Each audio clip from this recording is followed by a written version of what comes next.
மானம் குறையும் இன்னு மாசு படியும் இன்னு வீணா கதை முடிஞ்சு போச்சு.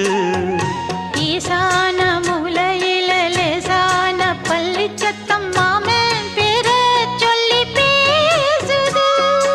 ஆறாத சோகந்தன்ன தீராம சேர்த்து வச்சு ஊரும் சேர்ந்து என்ன ஏசுது. மாமா மாமா உன்னத்தானே எண்ணி நானும் நாளும் தவித்தேனே.